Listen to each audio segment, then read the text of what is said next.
deeply, deeply distressing to know that 42 million Americans are going to lose their SNAP benefits. And again, I feel like the Democrats really need to own the shutdown. Senator John Fetterman. Okay, so CNN is reporting he flat out told them Democrats own the shutdown and the suffering that comes with it. Wow. I mean, that's a Democrat saying that.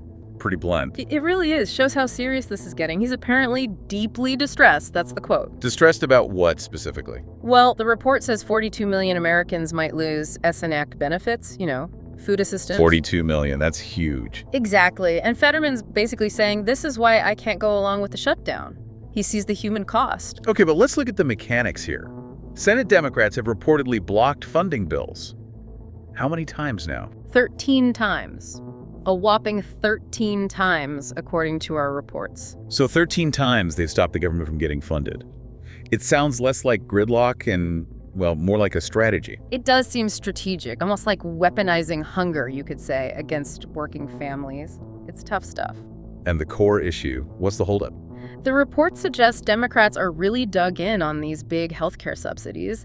And there's this element allegedly covering non-citizens, too. Well, Republicans are just trying to pass clean funding bills, get things running. That's the claim, yes. Straightforward funding versus these broader policy demands. You have to think about Fetterman's political future here, this kind of honesty. Could it backfire? Oh, absolutely. This could seriously hurt his 2028 re-election chances. It sort of rips the mask off the political games, doesn't it? It really exposes the calculation to prioritize certain policies over, immediate help for people who need it right now. Sometimes you have these strong opinions on what's happening on politics and you share them, but it feels like shouting into the wind online. Yeah, like nobody's really listening. We get that. And that's why we're genuinely excited about what the Next Gen Business is doing. Absolutely. We're really glad to be part of their mission. They're become a reporter system. It's quite something. It really is. It's this chance to, find your voice in about 30 days. They give you these daily manageable lessons. Teaches you how to find good sources, put together compelling content, and actually build an audience that pays attention. If you're tired of your passionate views getting lost, it's a fantastic opportunity. We fully support their mission to get more clear voices out there. I'm not going to commit to anything right now, because I'm not just going to tell you what you want to hear. Okay, let's shift gears to New Jersey. That gubernatorial debate. Quite a clash between Ciattarelli and Sherrill on taxes. Oh, definitely. Yeah. Right after the Rutgers debate, Jack Ciattarelli tweeted, point blank, he committed no tax hikes. And Mikie Sherrill. Well, she reportedly wouldn't make that same commitment. Her alleged line was, I'm not going to commit to anything. Yikes. For taxpayers in Jersey, that's got to sound like a massive alarm bell. You bet. I actually know someone there, and property taxes are just crushing. Ciattarelli apparently promised specifics, right? Yeah, things like no sales tax increase, some income tax relief, and crucially, capping property tax hikes at 1%. That cap is huge, especially when reports say the average household pays around $15,000 a year in property taxes.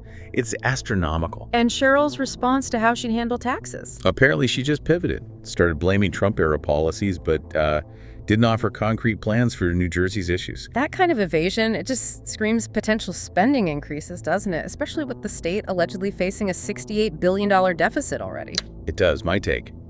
Ciattarelli's plan sounds like the path to some kind of fiscal stability, while Sherrill's vagueness is worrying for taxpayers. Well, all we have to do is open up the country. We voted 14 times to open the country. All right, let's talk about President Trump and his take on the shutdown. Very direct. Very. He reportedly just laid it out. All they have to do is open up the country. Simple as that. And he pointed out the voting record, Yeah. right? Mm-hmm. He emphasized that the GOP has voted, 14 times to open the government? 14 times. But Democrats keep voting to keep it closed. That's the accusation. Yes. And reports suggest they're using the filibuster to block those Republican-led votes. It feels like they're holding things hostage. And the consequences are real. We're talking about 800,000 federal workers without paychecks. And that SNAP funding deadline we mentioned earlier, it's reportedly getting closer and closer during this record-long shutdown. Over 35 days now. President Trump really hammered this point, didn't he? That it would only take 5 Senate Democrats to switch their votes. Just 5. That would unlock paychecks, and it would also safeguard Social Security for, I think, 65 million seniors. The argument is the fix is simple if Democrats would just drop the political maneuvering. Are there plans for a strike? on Venezuela. Who would say that? We have very secret plans. Who would say that? Okay, one last major item. President Trump in Venezuela, he got sort of ambushed with a question about a potential military strike. Yeah, and his answer was, well, strategic, maybe even a bit savage, as some might say. What did he actually say?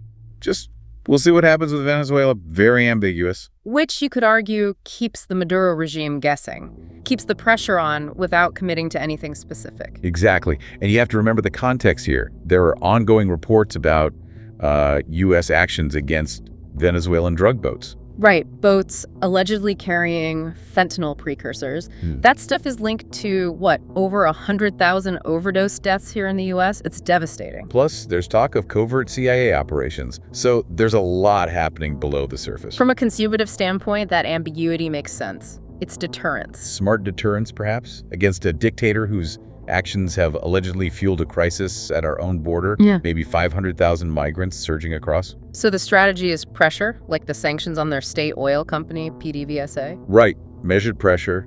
It's seen as the way to push for regime change, hopefully, without getting into another foreign entanglement with troops on the ground. So if you find these deep dives valuable, if you appreciate getting this perspective, please do subscribe to the show. Like it, rate it. It really helps get the word out and improve the conversation in this country. It really does. We really encourage you to check out the Become a Reporter Free Challenge. You can join hundreds of others learning to become effective citizen reporters. It's Definitely worth looking into.